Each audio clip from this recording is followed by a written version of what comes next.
एक अद्भुत सैनिक और एक पौराणिक कहानी का नायक,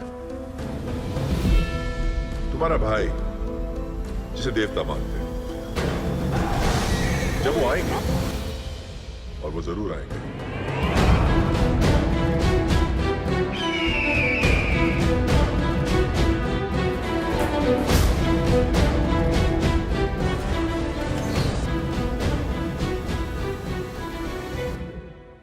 कैसे पहुंची सीता ब्रिटिश महल में, किसने बचाया अलूरी को अश्वर से। नमस्कार दोस्तों, मैं स्वाति और बॉलीग्राज स्टूडियो के यूट्यूब चैनल पर आप सभी का बहुत स्वागत है। कैसे हैं आप लोग? मुझे यकीन है कि अच्छे होंगे और अच्छा होना भी चाहिए। तो दोस्तों, फिल्म आर में हमें दिखाया गया कि कैसे राम और भीम वापस अपने गांव आ जाते हैं और दोनों के परिवार रीयूनाइट हो जाते हैं।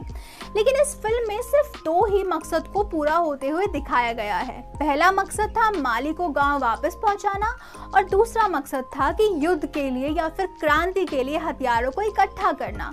लेकिन तीसरा और सबसे अहम मकसद यानी कि आज़ादी पाना तो पूरा हो ही नहीं पाया और इसके बारे में फिल्म में कुछ दिखाया भी नहीं गया।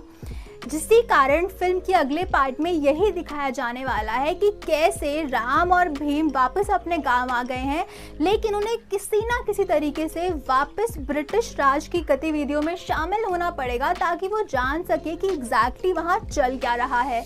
और इसके लिए उनका हैदराबाद जाना बहुत ज़रूरी है क्योंकि वहाँ निज़ाम का शासक है और वहाँ ब्रिटिशर्स का आना जाना लगे रहता है और इससे बेहतर उनके पास छिपने का कोई और उपाय है भी नहीं।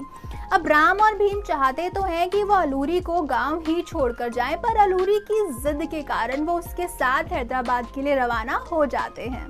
अब तीनों हैदराबाद के लिए चल दिए और हैदराबाद पहुंचकर एक पेड़ के नीचे बैठकर आराम करते हैं।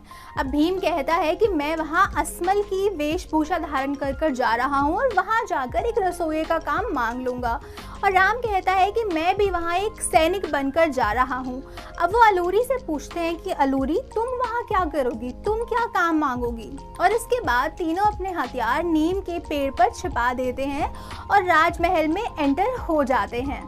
अब राम और भीम को तो काम मिल जाता है, पर अलूरी को अब भी कोई काम नहीं मिला है और इसी कारण कुछ देर के बाद राजमहल के पास यातायात में बाधा उत्पन्न करने के कारण सैनिक उसे पकड़कर रानी की सेविकाओं को सौंप देते हैं। अब वो रानी की सेविकाएं उसे ले जाकर दूसरी बेगम यानी कि बेगम हुसैनी के पास ले जाते हैं। बेगम हुसैनी राजा की दूसरी रानी यानी कि दूसरी पत्नी है जो थोड़ी कम खूबसूरत है और वह अलूरी की खूबसूरती को देखकर काफ़ी ज़्यादा मुग्ध हो जाती है और वो उससे पूछती है कि तुम कौन हो। जिस पर अलूरी कहती है कि मैं कौन हूँ ये इम्पोर्टेंट नहीं है, तुम बताओ कि तुम्हारी हिम्मत कैसे हुई मुझे इस तरीके से यहाँ पकड़ कर लाने की। रानी थोड़ा क्रोधित हो जाती है, पर अलूरी कहती है कि अगर मेरे शौहर वहाँ होते तो तुम्हारे सैनिकों का कत्ल कर देते, तुम उनके पराक्रम को नहीं जानती। रानी को लगता है कि कोई साधारण औरत नहीं है, ये कुछ काम की औरत है और हमें फ्यूचर में काम आ सकती है।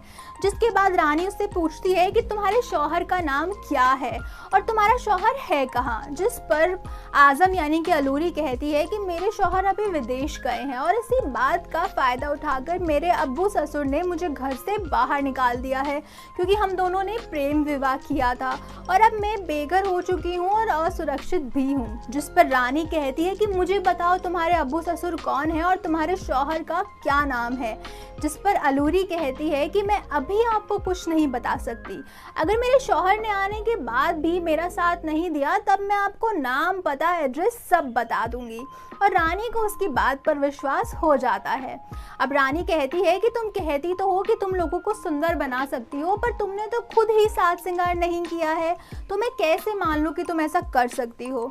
इसके बाद अलूरी ने अपनी कला का प्रदर्शन दिया और रानी जो रोज़ खूबसूरत लगती थी आज उससे बहुत ज़्यादा खूबसूरत लग रही थी और रानी काफ़ी ज़्यादा अचंभित भी हो गई। और इसके बाद उसने अलूरी को अपनी दासी के रूप में अपने पास रख लिया और इस तरीके से राम, भीम और अलूरी तीनों के तीनों महल में प्रवेश कर लेते हैं।